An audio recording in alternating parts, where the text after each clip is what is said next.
All right. Hello, this is Wednesday, period 5, and we're looking at the next part of our game development project. So we have 3 steps so far after the preliminary stuff, and this is the biggest one. So first we had making the objects on the screen, and we were taking our Pong game. We're not starting from scratch. We're not finding other examples out there. We're taking our Pong game. And so most of you will have something with, a little rectangle and a little circle, just like the paddle and ball from Pong. And of course, we'll change it later, but it's good to start with already existing things. I've been using the example of evolution, like when an organism evolves, it doesn't start a new genetic code. It takes the one from last generation and just changes a tiny bit. The next step was movement. So it might have had similar movement to Pong, like if you're making a breakout game, which I used as an example. It's got a ball bouncing around in a similar way. Or it might be something totally different. So I posted a video on classwork. I don't know if you guys saw it. Friday, where I was making this platformer game because a few people had mentioned that.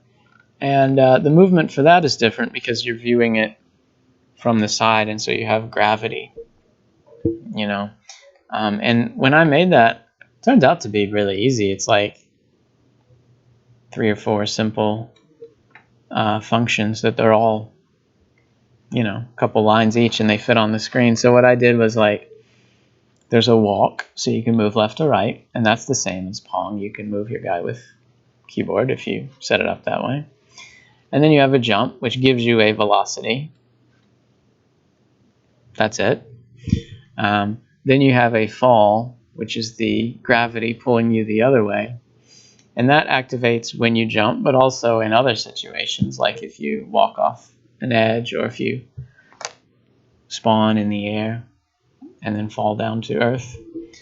And then you have this move function, which is just saying, hey, the position is affected by the velocity, and then the velocity is affected by the acceleration. So that is pretty simple. What I said is I should probably make a maximum so that they don't get too high and the velocity doesn't get out of control. But that's simple enough. And so if you see that, you can jump and your guy goes up for a second because the velocity is pretty high. But then after several frames, the acceleration pulling you down catches up and outweighs it, and now you fall back. So you can jump onto the platforms, which is where we get to today's lesson, the collision. Okay, you want to actually hit, oh, that one was a little choppy. You want to hit the platform and detect that you hit it, right? So you don't keep falling.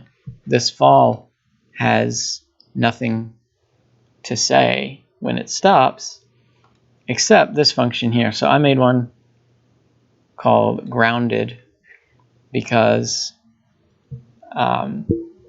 it's going to be important a lot. Like, for example, if you're going to jump, oh, I just hit spacebar and deleted that. If you're going to jump, you have to be on solid ground. You don't want to be able to jump in the air. It's not like Kirby where you can keep, pumping yourself up. You want to have to boost from the ground. So you want to test if you're on the ground, but you also need to test if you're on the ground for other things, like, are you going to keep falling? So I made that as a separate little function. And in my original, it was beautiful, but then I have added stuff, so it's not beautiful anymore. That means that we're going to get to the stuff that's a little more complicated. So like that initial movement was nice because it's sort of general principles. It's like the physics of the thing. But now you have to say, hey, if you hit this, you're going to stop. Or, if you're doing breakout, if it hits the brick, then the brick's going to disappear. Or if you're doing Space Invaders, if the laser touches you, then you die or you take a damage or something. So that's when it gets more complicated.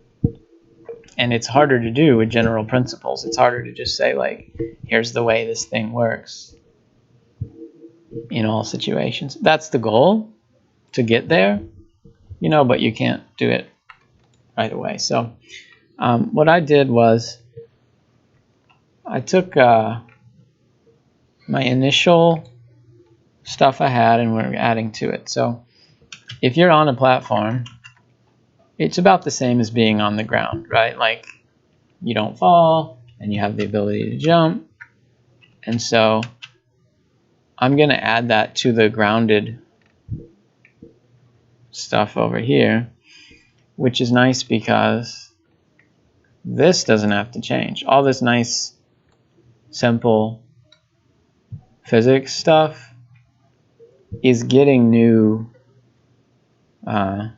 depth and is getting new abilities without changing. So for example, it used to be that I could only jump on the ground, but now I can jump on a platform because I've changed the definition of grounded. I've changed other stuff in this other guy and made this more powerful.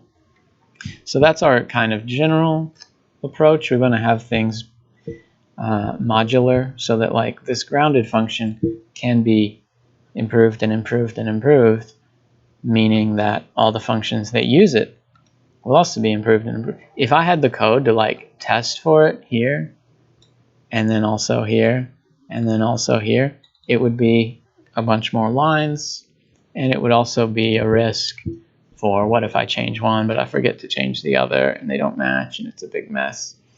So you want things to be nice and clean. It's also just nice and labeled, so if I see self.grounded, I know what that means. But if I saw, like, if self.x plus radius equals blah blah blah, then I wouldn't immediately recognize that, and I have to go, oh my gosh, what is all this nonsense? Okay, so what did I do? I made one for grounded to tell if you're on the floor.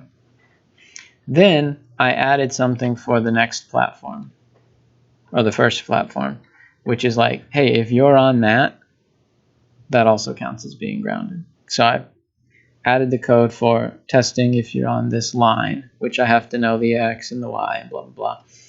And I know that's not pretty. We want to make something later that'll just test if you intersect with the rectangle. Pygame has some built-in stuff for that. We might look into that. Or we might add a function in the platform object to be able to, like, ask it, hey, are we bumping into you? And then it would respond with yes or no. And if yes, then we would say, okay, we're going to stop, etc., etc. I kind of like that because it fits with our object-oriented programming approach in general. Not that we're sticking close to any one dogma, but it's just a nice angle to start from. But there is a Pygame built-in test for if two rectangles intersect, which means maybe we turn our guy into a rectangle. I don't know, we'll see. But anyway, I did that one. So it's like, is your x between this and this, and is your y between this and this? Then true, so you are grounded. So that means you don't fall, because that's mentioned in the fall thing. And it means you have the ability to jump, because that's mentioned in the jump thing. So by changing that one, I improved my fall and my jump, because they're both using the grounded thing. Okay, and then I did it for the other guy. This is the second platform. And I just copied and pasted this and changed the name, which is a little ugly. You want to be able to, like, avoid stuff like that. Maybe I can have this test be a thing that I reuse for both, which is, like I said earlier, it'll probably be something in the platform class that each platform object gets. And then instead of, like, if blah, blah, blah, blah, blah, it would just say, like, if platform 1 dot collide, then return blah, blah, blah. And it would be using the function in the platform. It would be saying, like, hey, Mr. Platform, are we touching you? And then it would respond with yes or no. And the ball wouldn't care how that answer was calculated, it would just say, all right, true, then we will stop.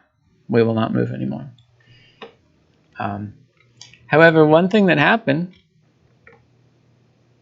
was that whenever I would jump on the platform and then jump off, like that, is my guy would have too much acceleration and he would like go into the ground.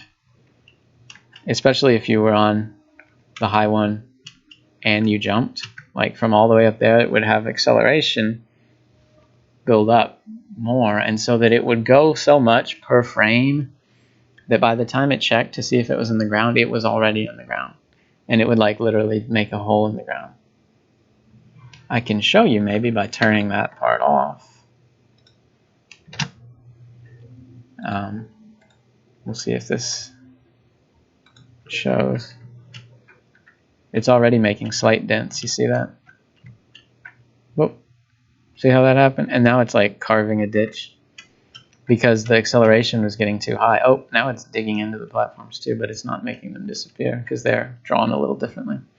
And so what happened was I added a function called snap. It'll snap to the place it's supposed to be. Like if it's inside the ground or inside the platform, it'll just go boop and pop it out. Is that the best? Not really. Hopefully, if we were super efficient experts, we could prevent that from happening in the first place. But whatever. It's not the worst thing in the world to just correct your errors. To just say, hey, if you accidentally walked into a wall or fell into the ground, which are things that happen in video game world, then it'll just go pop you back out. Okay. Then the final thing I added was one called bump, which is if you're hitting it from below. So when I had done those things I mentioned, it would never consider jumping up. So what would happen is this. If you jumped up from under a thing, it would snap you to the top and then send you flying. So that's kind of cool, and probably some games could use that as like a little boost feature. But since these aren't boosts, these are supposed to be physical objects, I made a function called bump, which is the same thing as grounded, except instead of stop you from falling, this stops you from jumping this way. So maybe there's a cool way to combine those into one and test like, oh, if you're going this way, then you stop, and if you're going this way, then you also stop, and prevent us from like copying the same code or similar code. However, it's fine. We got it for now. And that's the point. It's for you guys. I want you to have some collision that works. And later, we'll make it more beautiful and more generalizable so that, for example, right now, if I added another platform, I would have to add stuff to this function and this one and this one, and that's not really clean. That's really inefficient. In the future, we should make a more general thing where it's like, hey, if you add another platform, you just have to tell it to use the collision that's already there, and it'll add that into the mix. And you won't have to like literally code specific X and Y. You'll just say, hey, you know that rule we have? Apply it to this one too. But we're getting there. So I want you guys to just get something that works, and then later we can make it more beautiful for the future. If I jump and I bump off, and I jump and I bump off, I jump on and jump on, and obviously this works if you just walk too.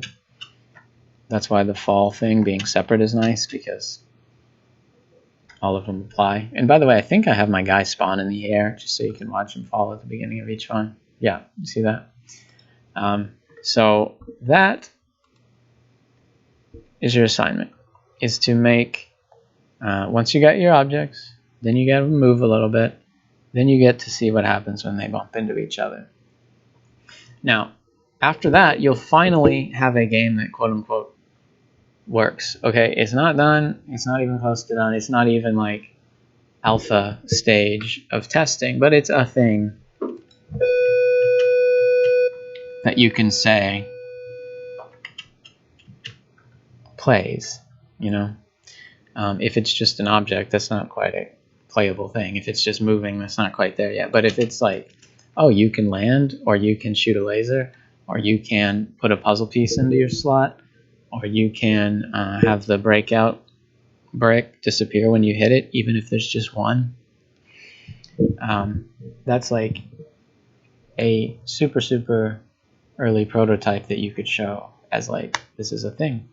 So we're going to count that as an assessment grade. A very small one, very simple one, does not have to be finalized. In fact, one thing you'll see in my example is that I added a bunch of comments like what it should be in a better version, like, oh, this should probably have a maximum, or this should probably do X and Y. I added a bunch of comments to say, hey, maybe it matters which order we put these in. Maybe we can fix issues by that. I should probably have width and height on the platform to make them different, etc., etc. Put those in there and say, hey, in the future, I want this to work this way. But get something that works just as a prototype. So that has a due date end of next week. So, 8 days from now. You have plenty of time, and you have plenty of time to catch up if you're still on the early steps. I will maybe do another example. So we did a little bit of breakout earlier. We did a little bit of platform. Maybe I'll do Space Invaders. Shoot 'em up is what they're called. And we can see that, which has a new thing, which is like the projectile. Each one has its own little thing that makes it unique. So for your... You know what? I've been talking too long. I'm going to cut off this video before it gets to be super lengthy. But you can check the post on Classroom. You can ask individual questions. You can put comments on your thing. And I'll look over them over the next few days and make suggestions like, hey, what if we try this? Often I'll be making suggestions to simplify it. To be like, what if you have one thing that does one thing? In the hopes of getting that to work before we expand later. So there you go. Thanks for listening or watching. Hope you're doing well.